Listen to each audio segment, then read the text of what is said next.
कल तक राघव जी खुलेआम बोलते थे भारतीय जनता पार्टी गुंडों की पार्टी। महाभारत में एक राक्षस है, उसका नाम है बकासुर।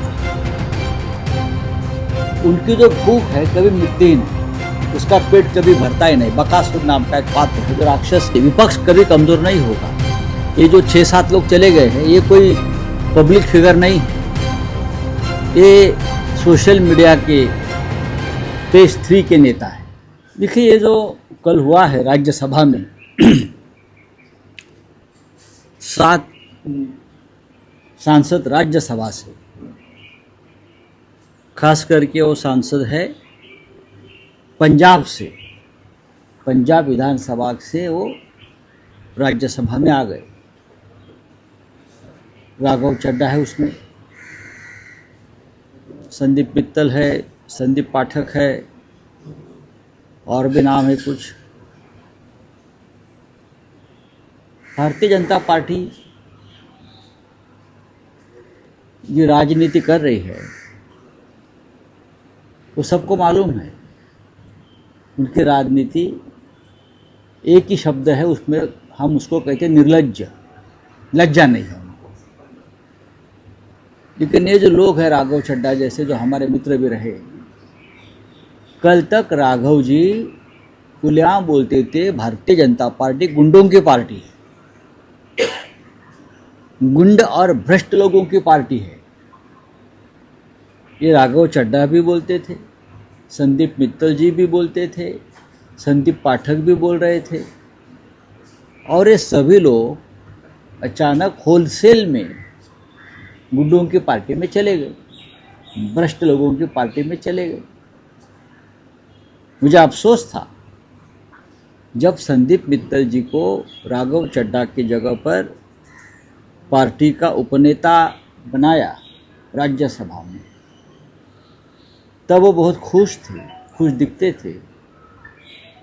अचानक उनके संस्थान के ऊपर ईडी की रेड्स हो गई, धुआंधार रेड चली 2-3 दिन। अब संदीप मित्तल भी डर के मारे बीजेपी में चले गए। क्या कर सकते आप इस राजनीति को? क्या है भारतीय जनता पार्टी? महाभारत में एक राक्षस है, उसका नाम है बकासुर। उनकी जो भूख है कभी मिटती ही नहीं, उसका पेट कभी भरता ही नहीं। बकासुर नाम का एक पात्र है जो राक्षस है। ये बकासुरों की पार्टी बन गई, कुछ भी खा लेते हैं। ऐसे लोगों को आपने, बीजेपी ने आपके ये सांसदों के ऊपर भी क्या क्या टिप्पणी की है। हाँ, आप ढोंगी है, आप ये है, आप वो।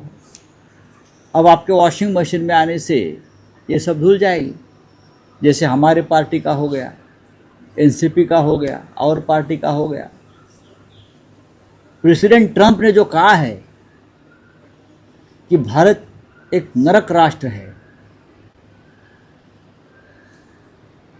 नरक क्या है ये बीजेपी बार बार दिखा रही है। ये नरक है, हमने इस देश को नरक बनाया है, राजनीति का, सामाजिक क्षेत्र का। तो प्रेसिडेंट ट्रंप पहली बार सच बोल रहा था कि भारत को ये लोगों ने नरक बनाया है। और उस नरक वाली पार्टी में राघव चड्ढा जैसे 7 लोग चले गए। हमें उसका कोई दुख नहीं है, उनको जल्दी पता चलेगा नरक में क्या है। सर, आपने कई बार सवाल उठाए हैं एजेंसीज पे और बाकी कि जिस तरह से बीजेपी राजनीति करती है, आप पे भी इसी तरह से कोशिश की गई थी?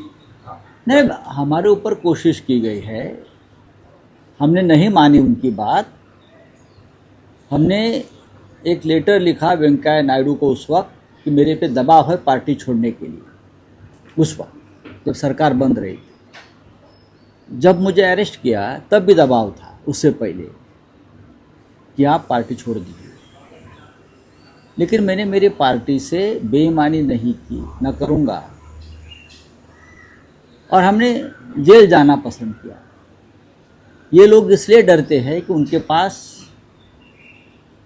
ज़्यादा संपत्ति हो गई है। जिनके पास संपत्ति है, जिनके पास ज़्यादा पैसा हो गया है, स्टेट हो गई है, वो लोग डरते हैं, उनको प्रोटेक्शन चाहिए। अब ये लोग तो सब वाइट कॉलर लोग हैं, हम सड़क के लोग हैं, हमारे क्या उखाड़ेंगे, वापस जेल में डालना है तो डाल दीजिए, उसमें क्या है। लेकिन ये ठीक नहीं है देश के लिए। देश में गंदगी ज़्यादा फैला रहे हैं और हमारा चुनाव आयोग एक कचरे का डिब्बा बन गया है। क्या विपक्ष कमजोर हो रहा है दिन? नहीं, विपक्ष कभी कमज़ोर नहीं होगा। ये जो 6-7 लोग चले गए हैं, ये कोई पब्लिक फिगर नहीं है, ये सोशल मीडिया के पेज 3 के नेता हैं मैक्सिमम उनमें से। आपने देखा होगा कि भारतीय जनता आप पार्टी का और एक सांसद है, वो संत है, उसका नाम मैं अब याद आता है, आप पंजाब से आए, वो संत है, वो पर्यावरण क्षेत्र में काम कर रहे हैं, संत है, और हमारे राज्यसभा के सदस्य हैं। उनके ऊपर भी दबाव डाला कि आप भी उनके साथ पार्टी छोड़िए, लेकिन उस सांसद साहब ने पार्टी छोड़ने से इनकार कर दिया, नहीं, जिस पार्टी के साथ मैं आया हूँ उस पार्टी के साथ ही मैं रहूँगा। ऐसे भी लोग राजनीति में और पार्लियामेंट में है, तो डरने की बात नहीं है। जैसे हम कहते हैं कि इस प्रकार की गंदगी और किसी पार्टी से बीजेपी में जाती है तो बीजेपी का जो डंपिंग ग्राउंड हो गया है वो डंपिंग ग्राउंड होने दो। तो पंजाब में जो विधायक है उनको भी तोड़ने की कोशिश की जा रही है। देखिए, सबको तोड़ने की कोशिश करेगी भारतीय जनता पार्टी को। मैंने कहा वो बकासुर है, बकासुर ने जो पुनर्जन्म लिया है बकासुर ने, वो पुनर्जन्म का नाम है भारतीय जनता पार्टी। उसको खाओ, उसको तोड़ो, उसको अंदर डाल दो, ये चलता रहेगा उनका।